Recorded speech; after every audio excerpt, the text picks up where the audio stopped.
Ciao everyone and welcome back to Growth Talks. I am Raf, your host, and my guest today is Andy Guttormsen. Hi Andy and welcome to the show. It's really great to be here. Thanks for having me, Raphael. Great, nice.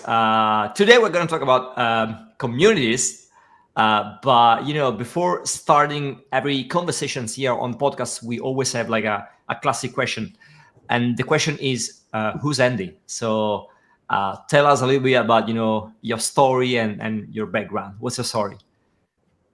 Sure. So today I'm one of the co-founders at a company called Circle, and we run the leading community platform. We serve over 10,000 course builders, these communities, memberships around the world. Everything from the individual kind of freelance solopreneurs who are out there creating a community on gardening to the big brands like Adobe, Webflow, Oprah, who use us. And before that, spent about 4 years at a company called Teachable, which is a big online course platform, before starting Circle.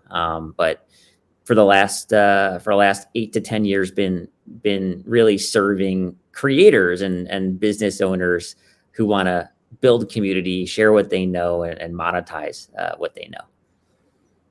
Nice, cool.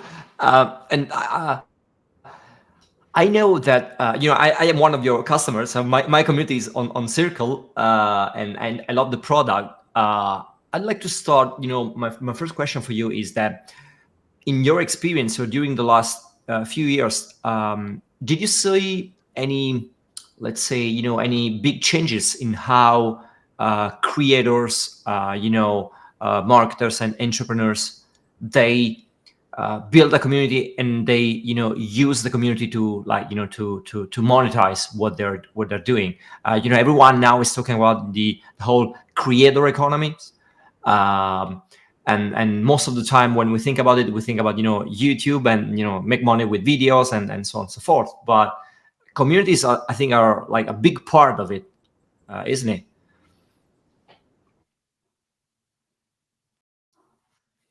There's been this big kind of shift that has happened, which 5 or 10 years ago, there were a lot of people who were teaching a static online course, and I would put some videos up online, or of course there's a lot of offline community experiences with people getting together, or there were Facebook groups. But it's funny. So one of the things that we realized is when we were seeing all these course creators and business owners, and the ones who were selling a lot of their digital products, the ones who were making a big splash out there, like everybody was kind of talking about them online. They had customers who would buy the first product, but then come back and buy the second and the third product.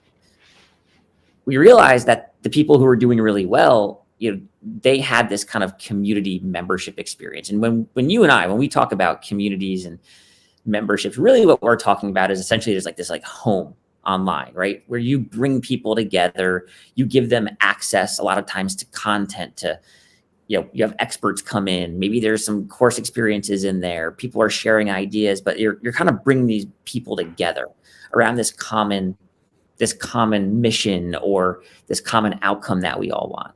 And so it became almost this really big, differentiator in a world where we want to stand out, to have a community experience. And now it's almost like it's table stakes. It's kind of what everybody in the market expects for the best experiences out there. And so it's hard to actually compete in a lot of ways when you don't have a community experience. And so when we talk about community, there's a lot of people conflate community and audiences. So audience tends to be, I'm going to build this audience of people where there's a lot of people who follow me. They pay attention to what I say, and that's great. But the difference between a community is that a lot of times it's, when somebody's in my audience, I'm actually bringing them together, and those people in the audience are connecting and getting value with each other. Instead of it just being me who's delivering all the value, now I get to unlock all these magical opportunities between my members. And that has this really resilient, sustaining value that helps people kind of like keep buying from you, keep, staying in your ecosystem, and can create, customers for life. You mentioned Facebook groups, and I remember there was a time a few years back when I was using a lot of Facebook groups, both for my community, but also I was part of someone else's communities inside Facebook groups. And then I think maybe, I don't know, 3 or 4 years ago, something clicked, something changed, and everyone moved on, like professional platforms like Circle, for example. And now for me, I mean, if I go into like a Facebook groups, it looks like, I don't know, something is not working anymore over there. What do you think happened, and why, community builders like me, entrepreneurs, marketers, freelancers, creators, they decide to shift on something, on a platform that was like created for them to build a community? Why, Facebook or social media in general feel that they are not the right place anymore for that? They're with some of these other tools, there's still a lot of good that can happen on them. And so it's not like everything is wrong, with Facebook groups or with using Slack for your communities. But, one of my favorite examples of a community, it's a woman named Dr. Becky. She has a parenting community. And, Dr. Becky is so thoughtful about the type of experience she wants to give people. So for context, Dr. Becky, she started by doing a lot of like posting on Instagram, building what we call an audience there, not necessarily a community yet, an audience. But what she realized is that she wanted to have control over the experience she was giving people. And when we talk about like the experience that we are giving people, a lot of times what we're talking about, we call it signature gatherings. So it's like, what are like the signature gatherings that you're going to offer in your community to bring people together, right? Because you might have a vision. Now, these signature gatherings, they could be anything from, we're going to bring in an expert, once a week to come in and teach something, or we're going to do kind of like an area where I can share my ideas and get feedback, or I can share work, like in a writing community and get feedback, or in a parenting community, I can kind of share a thought that I'm having for the week, a little video of me, and get encouragement from other people, or whatever it is. It could be a hot seat, one of my favorites, which is, where I go in and I have like a problem that I want to solve with a small group. And so I'll go in, I'm on the hot seat this week for 20 minutes. I share my problem. And then for an hour, everybody else there helps me solve my problem. It could be a book club, right? There's all these different, it could be a challenge, accountability groups. And so you might have this vision for a community and these signature gatherings that you want to offer, like Dr. Becky did. And by the way, Dr. Becky now is multi 7-figure, community. But if you're like Dr. Becky and you're very opinionated and thoughtful, intentional about those signature gatherings, you want control in order to bring that vision to life. And so, what I think the market requires, for people who want to build a community, what they really want is they have their vision. And they don't want to have to like force that vision into a tool that is very opinionated. They want to basically be given the building blocks and to be able to create that vision that's uniquely theirs. And I think that's where ultimately a lot of community tools are going. And I know it's a very long-winded way of answering it, but I think No, I get it. Makes sense. And staying on that, I know that you guys just released a community benchmark. Any insight that you want to share with us? Something that, I don't know, can be useful, or also something that was kind of, a surprise for you. Some data, something that was, oh, I didn't expect that. So yeah. So just for context for folks listening, the community benchmark report. So I don't know if you're like me. Like, I really do value advice and people's opinions all the time, and I seek it out.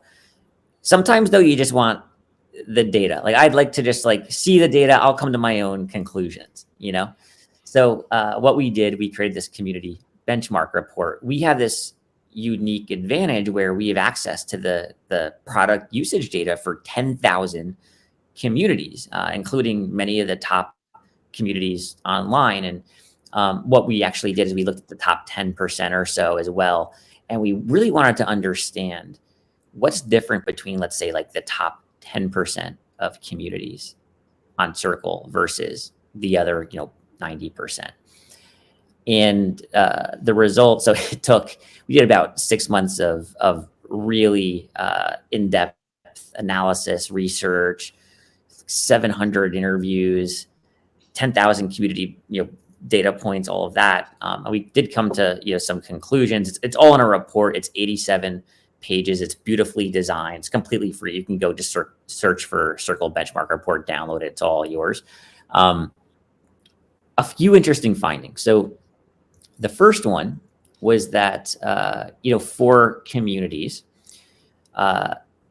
many of the top communities actually didn't really have bigger member bases than the lower performing communities. So like the size of the membership actually wasn't a big differentiator between good and bad. So that tells you right there that like there's not a correlation between a 600 person community doing really well versus a 100 person community doing really well. You do just as great. One of my favorite examples of this is a guy, his name is Josh Hall, and he is actually he does have a community of freelancers and freelance designers specifically. But his community, it's people who want to go out, get clients for their freelance design business. And so, there's, I think, about 150 people in there. It's a couple $1,000s a year, but you can go in there and it's small. The value of it is that it's very high touch because it's not that big. And so instead, Josh charges a premium price, a couple $1,000s a year. He's able then to really invest and deliver for those members, give them a lot of attention. We talked about hot seats a minute ago. Like they do hot seats, every week, every couple of weeks. They bring in experts to talk, but also they have their members, come in and talk as the experts each week. They kind of will nominate somebody, choose a topic, that kind of thing. They'll do office hours. And so when you're smaller, you actually can use it as an advantage to deliver more and have more control over the value that your members are getting. So that's one example. And again, that's one guy running it, a few $100,000 a year and growing actually. And another thing you can think about too is like, you say, Andy, well, if I want to keep my community really small, how do I increase revenue? And one of my other favorite examples of a community, it's a guy named Jason Gaynard who runs a community called Mastermind Talks. It's not on Circle, but what they do is he actually kind of put in a limit where he said, you know what, we're not going to increase the quantity of members, but we're going to consistently increase the price point and the quality of members in the room. So it's capped at a certain amount, but every single year, the quality of the members, that you're in there with gets better. So that was one big one. And I think it's encouraging for people who are just getting started. It can literally be an advantage to be small. Another one that I thought was interesting is that when it comes to going out and acquiring members, actually like more is better. And for me, this was a really big surprise in terms of like more channels, because for me, in my experience growing businesses in the past, whether it's Circle, Teachable, we would go out and, a lot of people say, oh, we're going to find tons of different marketing channels. We're going to do paid ads and we're going to be on Meta and Facebook, and we're going to start a blog and a podcast, and we're going to do direct mail, and we're going to do all these different things, but I have a YouTube show. But actually, when building our software businesses, really what we would do is we'd find like one or two great channels that would work really well. And we would do it over and over and over again for like 3 years and just find that one channel. With community, it's actually not like that. With community, actually, the more channels, the better. So if you look at the communities that acquire members really, not easily, but if they acquire them efficiently, they tend to have like 4, 5, 6 different channels that they're very comfortable It could be a YouTube show. It could be that they have a popular blog. Like it could be a lot of different things. And so they're kind of like they stack them on top almost. Which for some people it's great because that's what our instincts tell us is like, yeah, we should be doing all these things. And for others, it's more so, hey, I got to invest here and do a lot of activity. Another thing is that most of the communities do not have help. So, sorry, when I say most, I'm talking about the platinum communities. We call them platinum, the top 10% of communities in terms of revenue engagement. They don't actually have like any full-time help. So it's really just a person, the community admin running it. So, and then a lot of times, they might have that we have a workflows feature, which is kind of like a lot of like automations and things like that. And so it kind of does a lot of the work that a community manager might do, or they hire, part-time help. But that was, I'd say not a surprise, but I think it was reassuring for people to see that you can run these communities without support. But those are some of the, this is like an 87-page deep dive report. And if you're running a community or a membership or a course, you should totally read it. It's just full of all the charts and the data, and, the graphics and stories from a lot of the top folks running. I'll leave the link in the description below, so you guys can download the community benchmark. Andy, in the last couple of years, there is a lot of talking about community-driven growth, and this, it's a trend. The fact that not only creators and marketers and freelancers are building their own communities, but also like big brands and and big companies, they now realized and understood the value of having an engaged community. What about that? Can you share with us some thoughts on this new big trend? Yeah, so the default is people think, oh, I will have a community, I'll charge for it, paid membership experience, or I'll have like a community next to an online course. And that's what a lot of individual creators do at their model. And that can be very lucrative, but what can be even more lucrative is getting creative about how to leverage the people in your community. So I'll give you some cool examples. So one of my favorite communities, it's a community, it's run by a venture capital firm. And it's a community for all of their portfolio founders, the founders of companies that they've invested in. And, they're in there kind of like sharing resources with each other, sharing information with each other. By the way, I'm saying there's like actually probably more than 10 of these on Circle alone.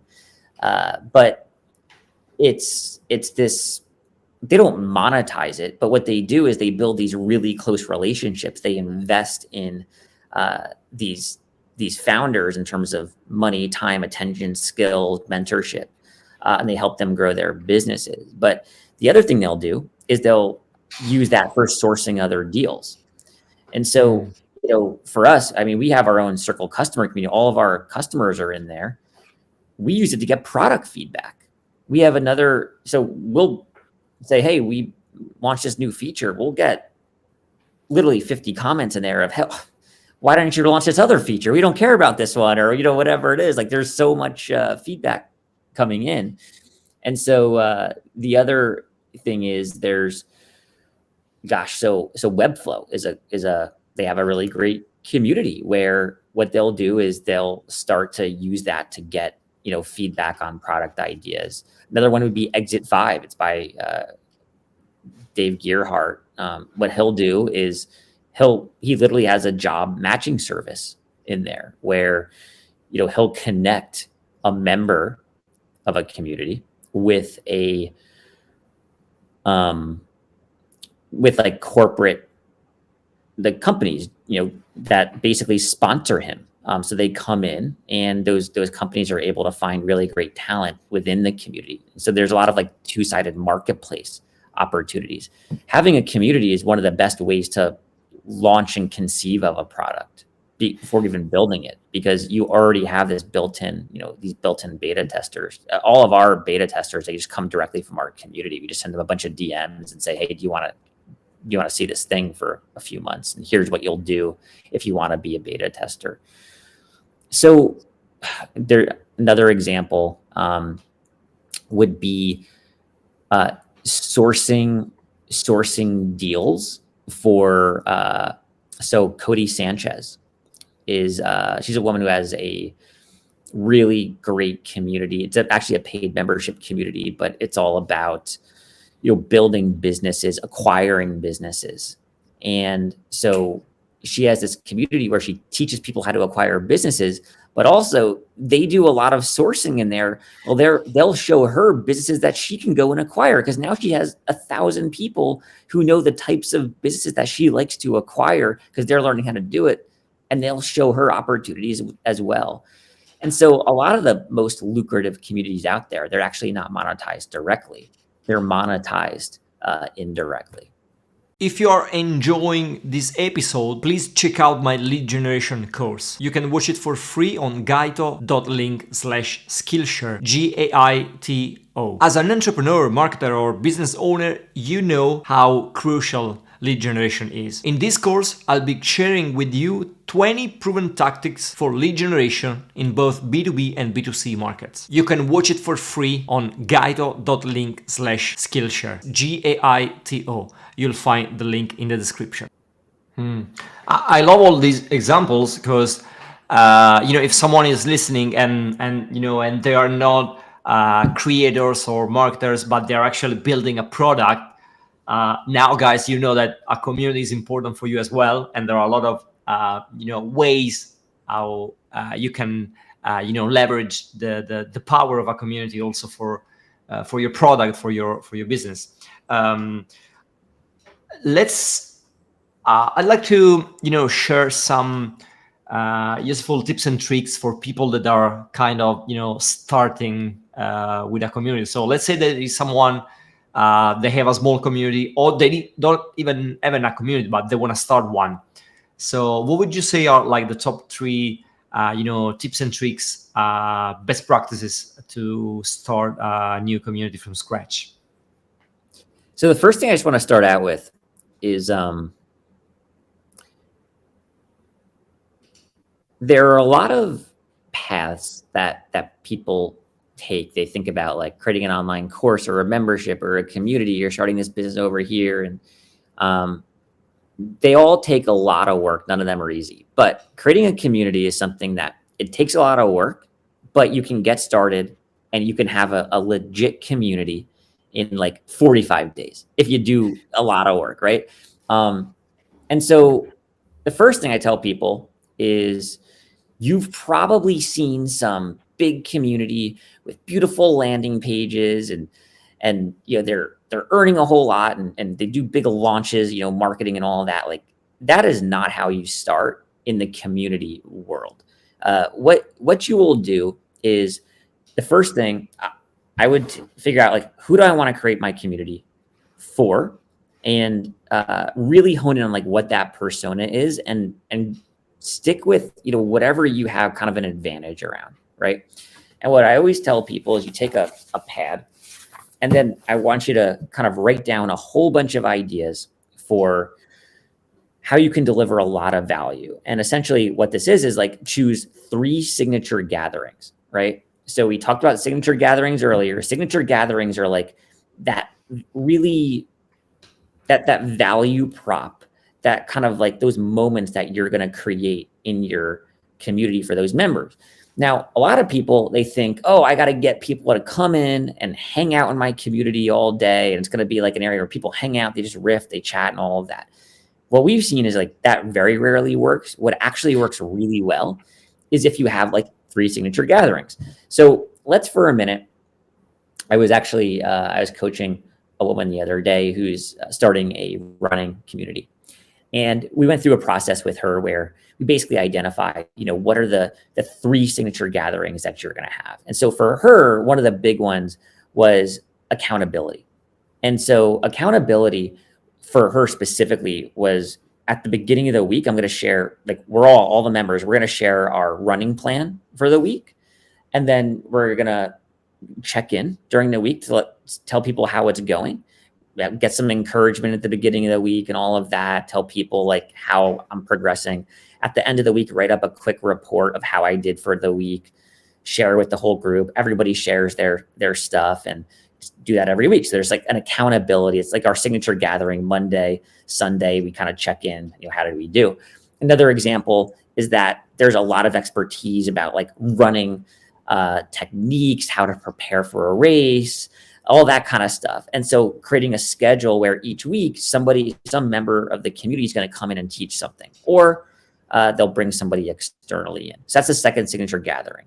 The other thing are challenges. So like they would have like a challenge where, each month for one of the weeks, there's like a challenge a week where we're all going to get really good at something. I'm going to post this thing, or I'm going to do this hard challenge, whatever it is.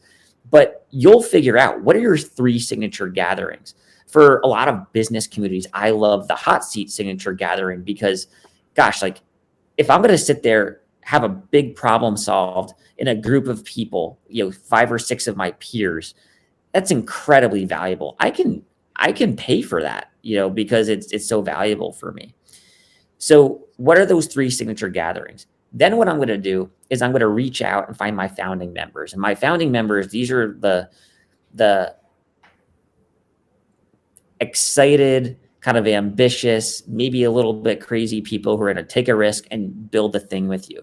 And the thing that I feel as somebody who's just starting, the community is like, it's a vulnerable place to be because you're saying, hey, I have this idea. I want to bring people together. I want to bring you together with these other folks. What do you think? That's a vulnerable thing to go out and say to somebody because it gives you a chance to be rejected.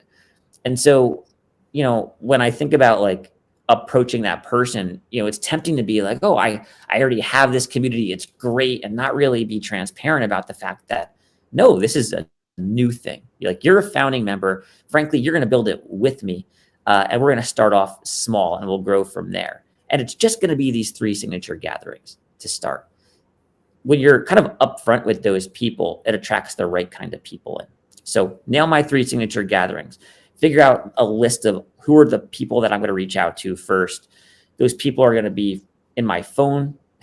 They're going to be in my email inbox. They're going to be on LinkedIn. I already know them. If I can't create a list of 30 people who could be part of this group, it's probably not a group I should start. So I'll create that list and then I'll just send them emails. And then what I would do is I would hop on a call with every single one of them. Now, one of my favorite examples of a community is Pat Flynn from Smart Passive Income. They have hundreds and hundreds of members. It's a paid community, very engaged, valuable. Even they started out having one-on-one calls with all their first members. And so what you'll do is you'll really make sure that first group of founding members are the right fit. Because what's different about an audience versus a community is an audience, like there's no two-way commitment. But when I go out to those members, not only am I saying, here's what I'm going to deliver to you, here's what you'll get inside the community, all the value props. You're also saying, here's what you got to contribute to the rest of the members, because it's a two-way street. And so if you nail, those first members, then it really gives you the best chance of succeeding. The thing from there, though, is that you need to create a really great onboarding experience. Mm-hmm. And that is it's very tactical. There's definitely a right way to do it. There's a lot of ways to do it, but there's definitely at least, a couple right ways to do it. And that's how you can set yourself up to succeed with your community. But those are kind of like all that happens in a week or two. Like that can happen very quickly. Mm. And since you mentioned the onboarding experience, do you think there are like some common mistakes that people make when they are building a community and designing the onboarding experience? Yeah. So the big mistake, the most common mistake is, all right, I got somebody to agree to join the community. They're excited. Maybe I got them, they're paying for the community. And now I send them an invite. They come into the community and I just expect them to start contributing and everything to be done. Like my work is done. The work starts once somebody says yes. And right. And so if you really put yourself in their shoes, which is what any great business owner does, marketer does, they've paid you, they've said yes, they're coming into the community, but they're still judging you and they're still deciding whether or not they're going to engage, right? So in order to really kind of encourage them and make sure that happens, you basically need to reinforce their decision in that first like 24 to 48 hours. So here's a few things that I would recommend that a lot of communities do. And this is actually what the SPI team does in their community too. So the first thing is like they open up the community once a month or once a quarter. So when they say that member, it's like, yeah, I'm in, let's do it. They also have a new member kind of like orientation where before you're even in the community, they'll bring in, let's say, 10 members to all kind of meet each other first and say, all right, you're going to get access to the community next week. Here's all your other members. Let's all get to know each other. Here's kind of their backgrounds. Here's what your expectations should be in the community. Here's all the different ways you can get value. By the way, here's some of kind of our like rituals and how we do things in the community. Here's how we'd like you to contribute and what our expectations are from you. And so it's almost like when you go into the community, then you have this primer, but you also recognize other people in there. Now, very tactically, when I get into the community for the first time, there's definitely things that like the tools can do and you can set up to give yourself a good chance. So for instance, you can set up a welcome video. The first time somebody logs in, this welcome video pops up. So it might be like Pat saying, hey, welcome to the community. So excited to see you here.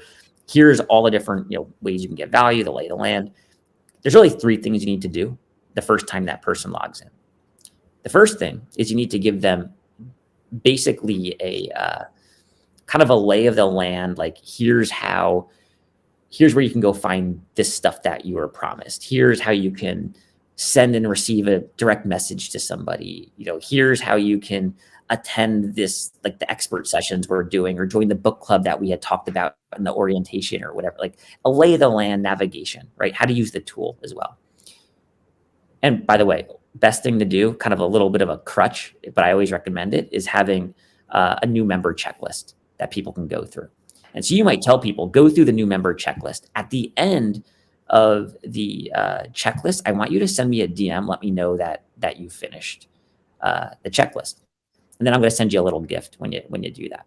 By the way, this gives people a little bit of positive reinforcement, a little bit of kind of fun and curiosity, but also helps them use the tool because like now they're sending a DM, they're learning how to do that, right?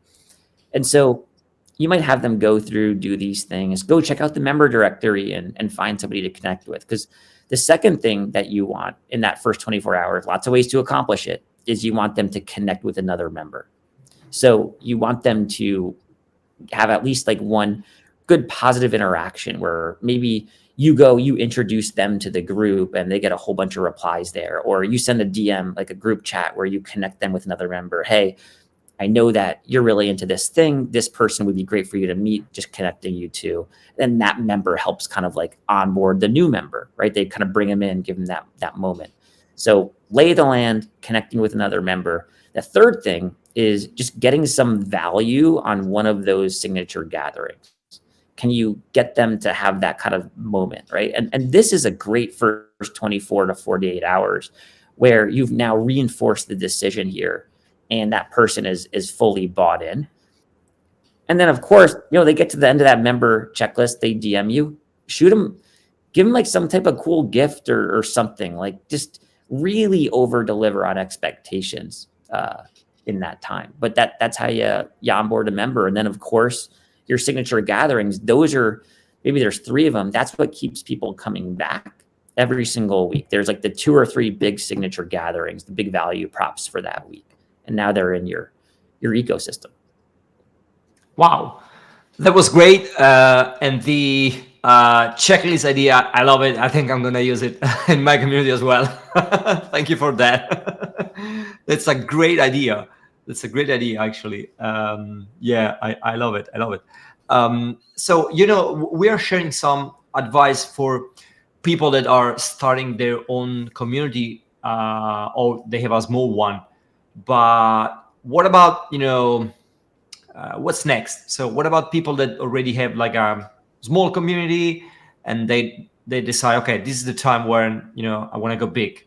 So I want to start, like, acquiring more new members, or find new ways to monetize them.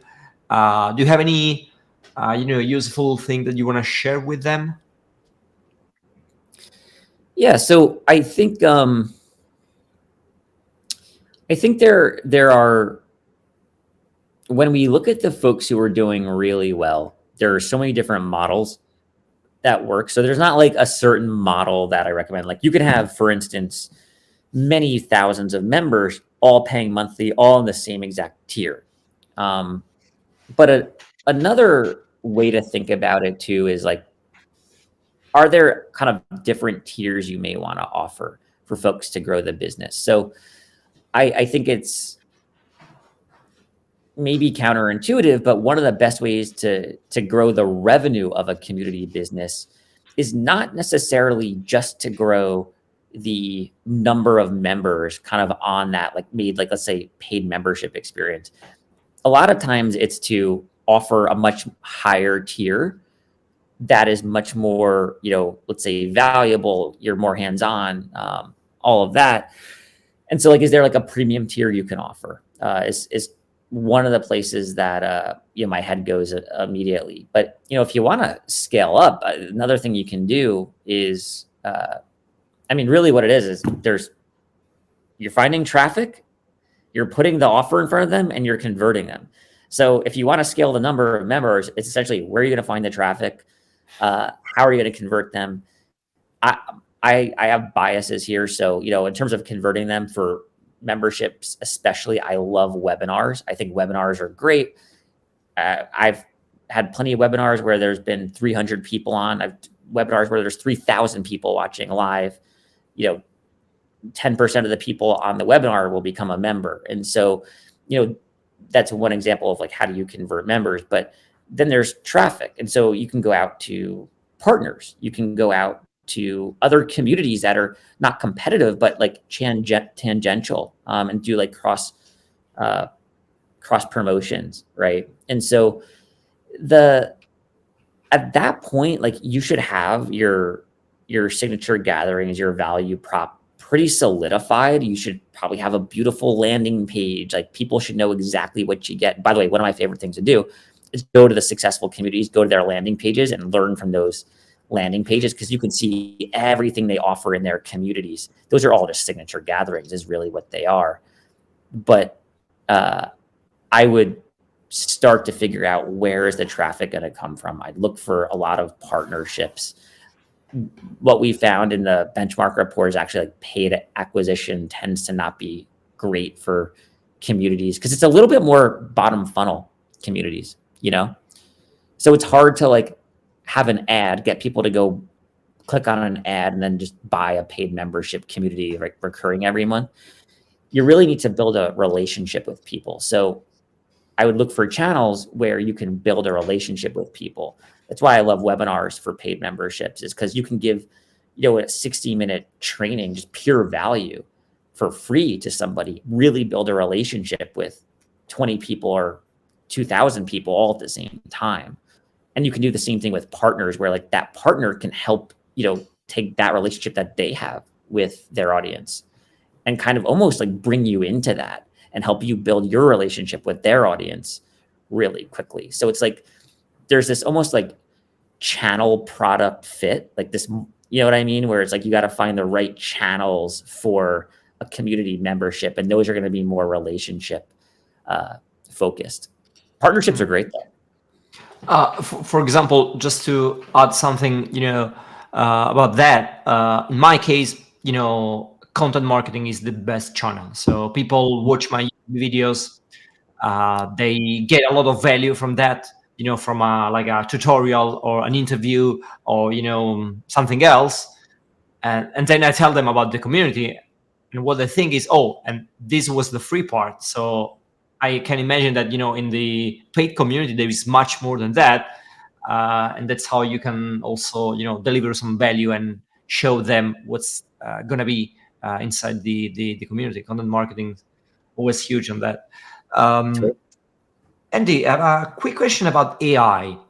Everyone is talking about AI lately, and communities are all about relationship. You just said that. So how AI fits in all this? I mean, how can we use and leverage AI for our communities, but without losing the human touch? So we've thought a lot about this at Circle, and right now there are actually like three very specific, or actually there's four specific ways that we have found.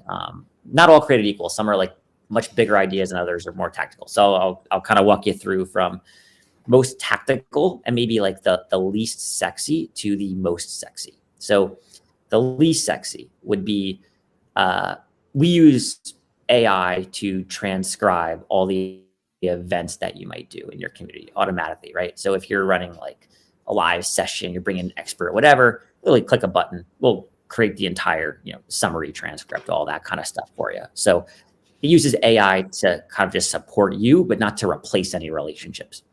Another example would be coming up with ideas in your community for like prompts and ways to engage, people.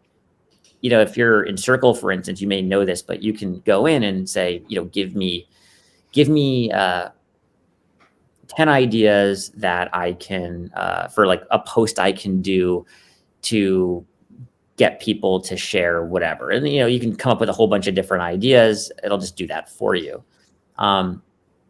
The next example, which is a little bit more interesting and unique, is we use AI to actually create what we call like activity scores, which look at your community, all the engagement, how people are kind of like interacting. And then we compare that to all the other communities. And we kind of train a model, which basically will tell you, here's how engaged, your community members are, here's how we expect them to behave in the future and all that kind of stuff. So it's like this activity score feature that we have in our analytics area. The probably most sexy thing we're doing is we have a feature coming out in a few months, but it's almost like a bot where, imagine it's the Raphael bot in your community where, people can't talk to you all day, every day. There's only one of you, right? And maybe you're a coach, or maybe you're an advisor, or you're a trainer, or whatever you are, you have all these ideas, and a lot of it comes in the community. So you could have hundreds of posts in your community. You could have courses in there. You could have expert workshops, all the transcriptions. Essentially, the AI will consume and read all of the content and the context in your community. And then you could create the Raphael bot, ask Raphael, where somebody goes in and they say, Raphael, what do you think about this topic? And then it'll produce a really great answer based off of stuff that's, in your community. Or Raphael, I'm really interested in learning more about X. Is there somebody else in the community who I should talk to for this? And then it'll know, from your member directory and from that person's post and content, like maybe 1 or 2 or 3 recommendations for who they should reach out to in the community about this thing. And so it'll really give you leverage as a community admin to essentially have this kind of bot available for your members. Although I wouldn't call it a bot, I would come up with a better, more human name than that. But there's a lot there. Yeah. Yeah, I love it. I love it. Andy, we usually end this conversation with 2 quick questions. One is about books and one is about tools. So let's start with books. Do you have something that you want to share with us? It could be, community related, but also something else. So a book that you loved, something that you are reading right now, or I don't know, a book that can be useful for my audience, anything. Sure. So the I'm reading a book right now. I'm about halfway through. It's a really long book.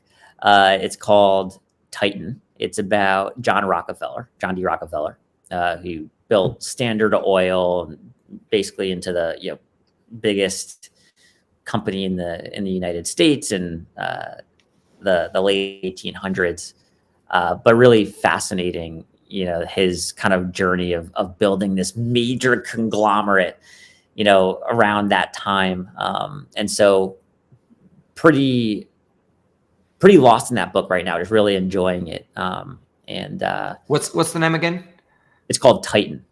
Okay. I'll leave the link in the description. Okay. Yep. What about tools? Do you have something that you love? Circle, of course, but what else? Any marketing tools that you and your team use in your day-to-day activities? Yeah. So, right now I'm using ChatGPT a ton, like all the time.